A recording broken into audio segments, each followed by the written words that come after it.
Hey guys, we're back with another American Rifleman Gun of the Week video, and this time we're taking a closer look at the first 10mm M&P from Smith Wesson.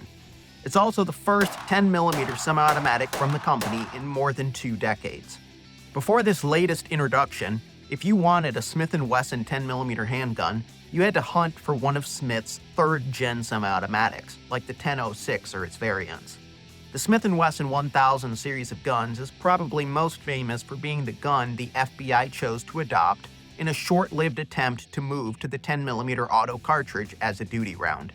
The FBI infamously ultimately chose the .40 S&W instead, but the Smith & Wesson 10.06 and its brethren live on as one of the strongest 10mm semi-auto handguns ever built. Now, the Smith & Wesson 10mm is back in the form of a beefed-up M&P. Smith & Wesson didn't have to go back to the drawing board entirely for its new M&P M2.0 10mm. The company already produced a powerful, hard-hitting polymer frame handgun in the form of its M&P 45, and that's largely what we're seeing in this platform, which is the M&P 45 with some necessary changes to accommodate the 10mm auto cartridge. At the core of the M2.0 10mm is a stainless steel chassis embedded into the polymer frame, which gives the frame enough strength and rigidity to prevent excess flex and torque during firing. Size-wise, the M&P 10mm is the same as the M&P 45, but users will get an extra edge with the 10mm version in a couple ways. First, naturally because of the smaller diameter of 10mm, magazine capacity is bumped up significantly. The M&P 10mm holds 15 rounds in its flush-fit magazine, compared to 10 rounds in the 45.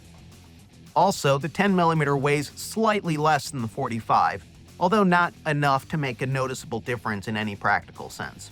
Some of the biggest upgrades incorporated into M&P handguns over the last few years are also present on the M&P 10mm. One of the most noticeable changes is to the trigger. Gone is the hinged trigger of yesteryear, replaced by a blade and shoe safety that's more in line with what we see in other parts of the market. The trigger has a flatter face and breaks more cleanly with a shorter arc of travel than we've seen in past Smith & Wesson triggers. Additionally, at the top of the slide, Smith & Wesson provides a mounting space for optics of the Trijicon RMR footprint. A polymer cover plate is installed from the factory. The steel drift-adjustable sights are also taller to co-witness with a mounted optic. When it comes to active use, Smith & Wesson's classic 10.06 may have been durable, but one spot where users paid for that durability was in weight. Unloaded, the steel-framed behemoth weighed in at more than 40 ounces, whereas the new M&P 10mm weighs in at just over 29 ounces.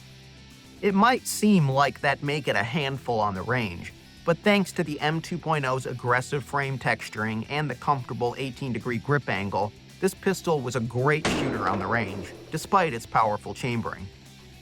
We also appreciated the easily accessible thumb safety, though Smith & Wesson does offer models without the safety. For more information on the Smith & Wesson M&P M2.0 10mm, visit smith-wesson.com. And stay tuned to AmericanRifleman.org for more on guns and gear.